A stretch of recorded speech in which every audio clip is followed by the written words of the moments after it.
effect that has on them, and here they are at the start. And they are off, and it's King's College London nearest to us on the towpath side, Agecroft over on the far side. Very distinctive style on the bow go of the King's College London boat.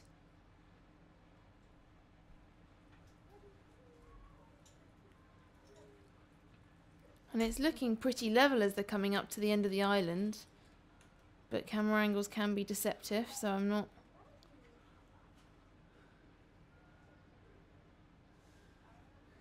Yeah, if anything there, I'd say that Agecroft You've just got... have taken the lead.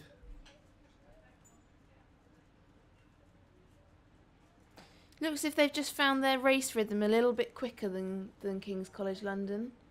Well, as you say, King's College London had a real scrap with Durham. They rated pretty high all the way down the course, trying to shake Durham off. Durham wouldn't go away, and managed at the end to put on a sprint finish and get a decent win. And that wasn't that long ago. No, we are talking a number of hours between these races, and recovery does take a long time, and it's just going to be whether they've been able to recover enough for this race.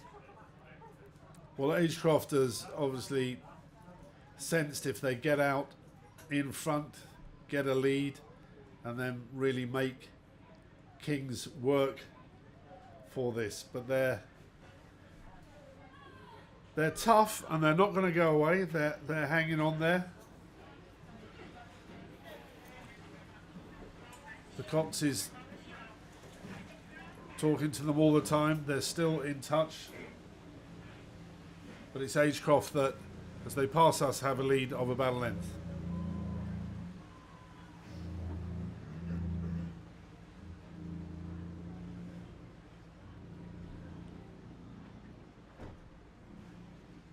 And the Agecroft row is just looking ever so composed, I would say. They're not rowing particularly long, but they are just making everything that they're doing reflecting in their boat speed.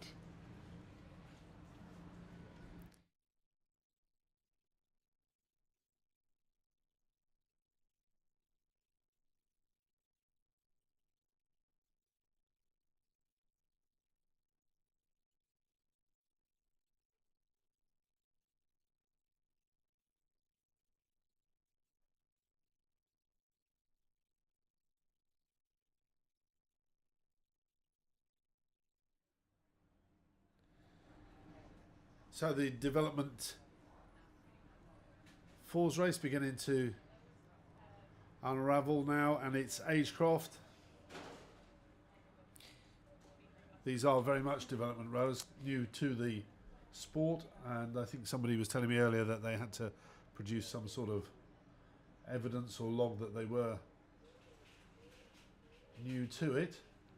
I think that shot there actually just shows the difference in the atmosphere in both boats. You've got Agecroft staying very composed, very within their own system, but King's College London just looking a little bit scrappy, really showing the effect of having such a tough race earlier in the day, I think. And that's the difficulty with this race, the phrase of good people can produce something once and great people have to produce it again and again, I think is testament in these regattas that you have to be able to produce good results again and again to Race win. 232 is underway. This is University of Surrey up against Mortlake Anglian Alpha.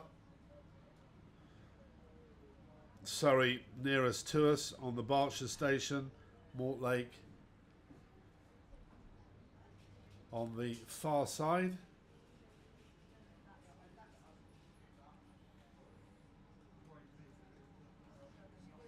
And what an amazing experience for these rowers. As we've said, they are development rowers. They really have been rowing for, a number of months, possibly a year or two. But, most of them will have started rowing relatively recently. And to be competing at Henley Women's Regatta really will be kind of a huge experience for all of them.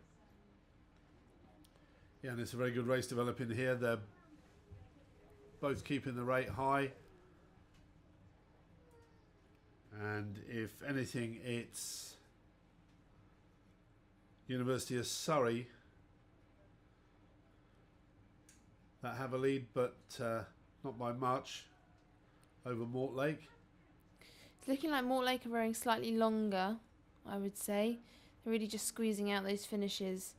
Maybe that will play dividends in their momentum. It's looking like they've got a little bit more pace to them compared to the University of Surrey boat. But we are really looking at the very early stages of this race, so anything can happen.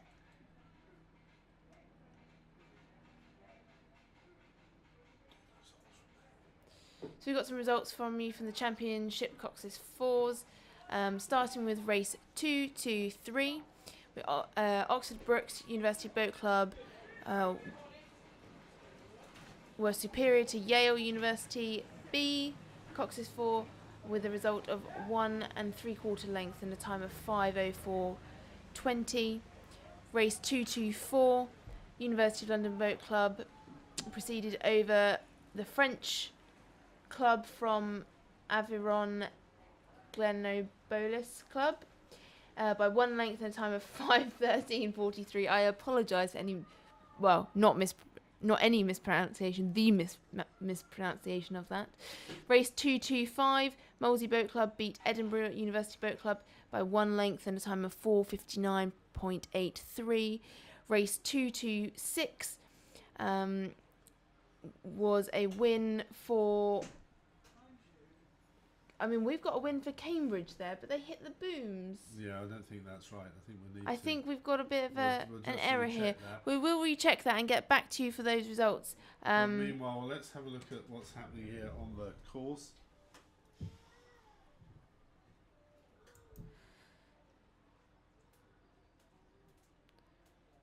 University of Surrey really in a nice rhythm there. Really quite a high rate of striking there for a Cox 4, but it's looking like Mortlake have still got the lead. No, I apologise. I couldn't see from here. That's looking like University of Surrey has come back and completely gone into the lead by about a quarter of a length. Yeah, University of Surrey looking strong when they passed us there now. As you say, 3/4 a length in the lead. And looking at the results that have been confirmed now, in race 2-2-6, it was a win for Leander Club, 2.5 lengths, time 5:16. In a time of 6:17, Exeter. I beg your pardon, that's the single sculls next. That was race 2-2-7, junior singles. The sculler from Exeter beat the sculler from Mossbourne, and that time was 6:17. Back to the race that's just got underway. This is Molesey Boat Club against Galway. Molesey are on the Berkshire station and Galway on the Buckinghamshire station.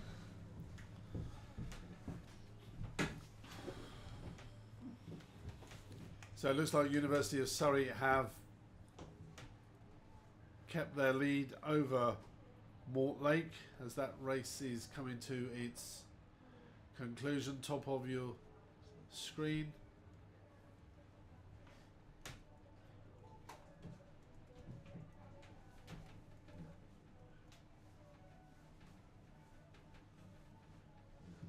And they're definitely putting in a bit of a push here, Mortlake. Trying desperately to get something out of this, and it's only about half a length. And yes, the Cox's Arms goes up in the air. It is a win there for University of Surrey, and it looked to be about half a length. The race on the course at the moment is Molesey and Galway.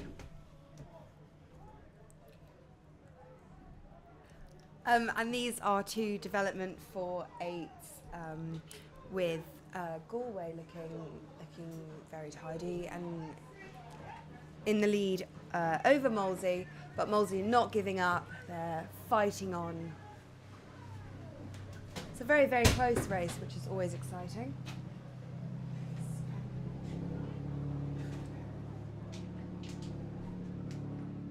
And this is the penultimate race of the day, with Galway leading Molesey, heading away from us down to the enclosures. Not much in it.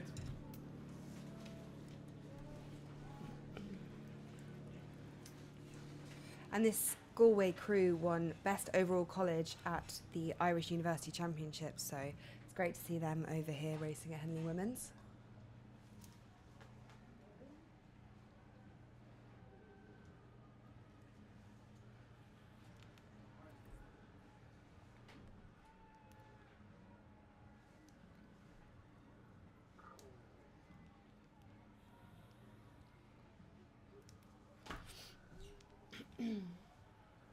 Plenty of noise down at the enclosures for both these crews, but it's Galway that maintain their lead over Molesey. I think when people are spectating on the bank, if it's a close race, everyone seems to get involved and cheer for a boat, even if they don't particularly support one crew. I think it's the excitement of such a close race that people start yelling for the crews, and I think it's great support from the banks. And we've had plenty of atmosphere here today, plenty of excitement, and it's drawing to the end of a long day's racing. On the start is the last race of the day. This is Lee Rowing Club A against Nottingham Rowing Club.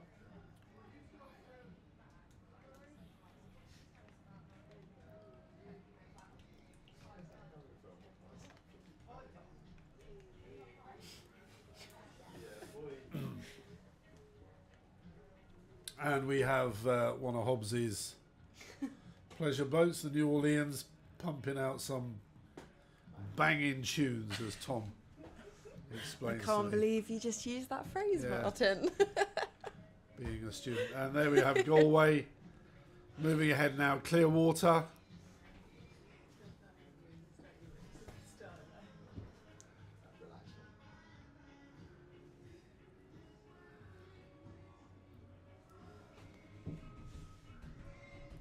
As the New Orleans drifts slowly past us. With plenty of people enjoying themselves. And we still have one more race to go. Lee against Nottingham is on the start. And that will be underway any moment now. Accompanied by... Trying to work out if it's a steel band or a disco. I think it's one of those discotheques, you know. Discotheque.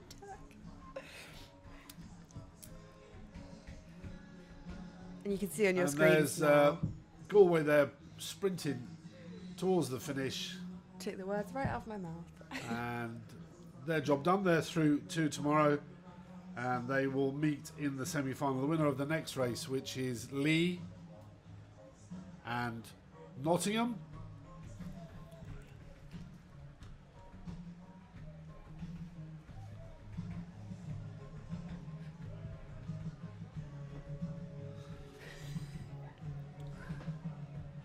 Not tempted to dance, Martin? Well, you can hear it, but you can't see it. And we can tell you that the New Orleans... It's quite bizarre, isn't it? Here we are in Henley, and you've got a paddle steamer They with look a like lot they're of having a people. whale Well, of a I'll tell you time. what, it doesn't look as if they've just got on that boat, does it? They've probably they've- had quite a long day. I think they've had a bit too much sun. Oh, there we go. We've got some footage of it. Yeah, we've got it on the screen there. There you are. That's next year's sponsor, Mr. Hobbs, and the New Orleans. They're having a whale of a time, aren't they? What a gorgeous day to be out on the river. And talking about out on the river, here's our last race. And as soon as those coxes put their hands down, this is the final race of the day. It's Development 4s. And it is Lee and Nottingham.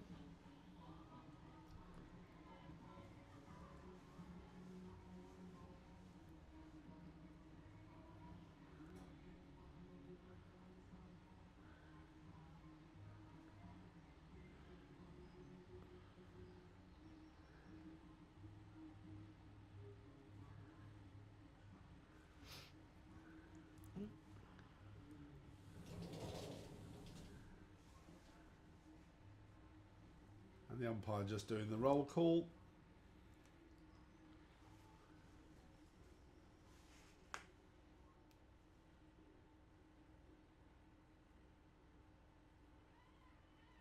And the flag drops and they are off. Lee nearest to the towpath. Nottingham on the far side, nearest to the middle of the river.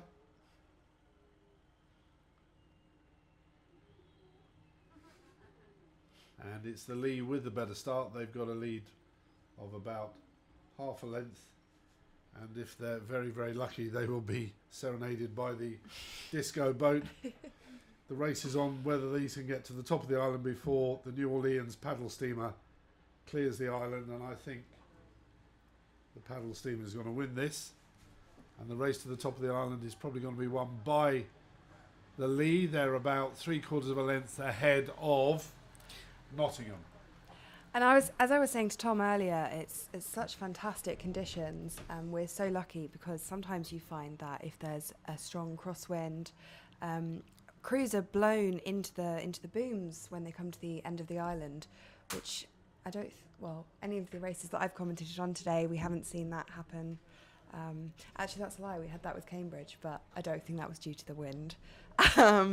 So we're so lucky that the conditions are so good today. And they're heading up now towards a commentary position. The Lee still with about 3/4 of a length, so it could be they may have gone off a bit too quick. Nottingham may well have paced this correctly. We'll have to keep an eye on this and see if Nottingham can make up ground. Nottingham So this certainly. the very last race of the day, the development Cox Fours.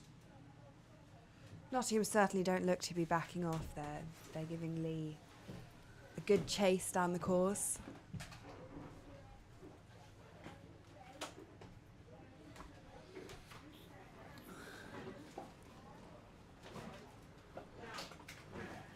And you can hear the Lee Cox just calling for, we can hear it as they come past the commentary box, just calling for a push to separate them from Nottingham. But Nottingham's still hanging on. Yeah, it's not clear water yet. No. There is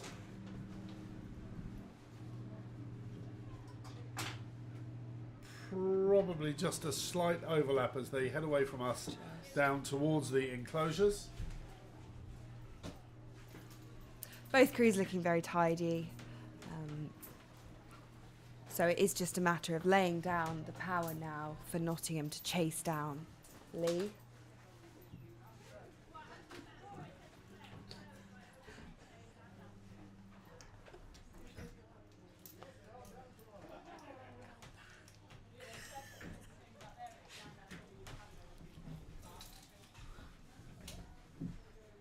And this, the very last race of the day. All of the details of results and the draw following the tree of who will be up against who available on the website. First race tomorrow is 9 o'clock.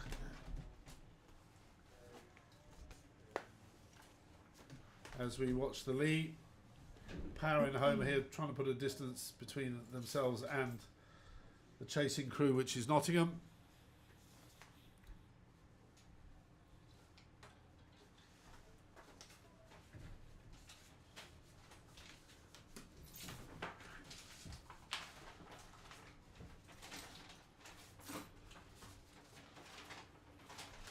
And the lead looking good there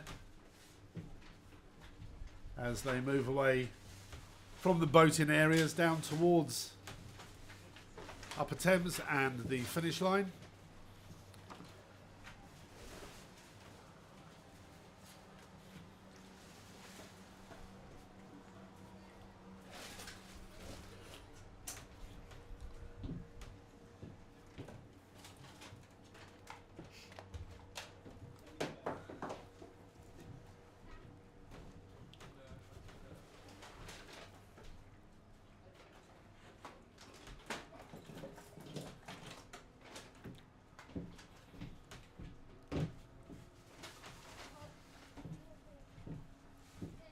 And you can see the Lee just laying down that power now as they're moving away from Nottingham just to establish their lead.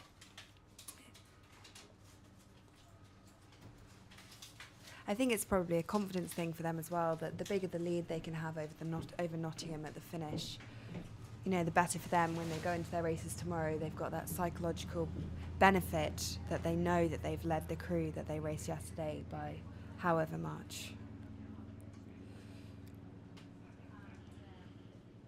Yeah, they're coming into the final strokes of this race. Last race of the day. Never the best, but the Lee will be happy enough with this result. And Nottingham have done incredibly well to just hang on and stay just that little bit threatening. Yeah, they crossed the line, so it's just about a length, maybe just over a length. Lee overcame Nottingham Rowing Club. That is our last race of the day. That was Henley Women's Regatta 2018, day 2 over and done with. Thank you all so much, and thanks to all our commentators. Have a very good Saturday evening. Good night.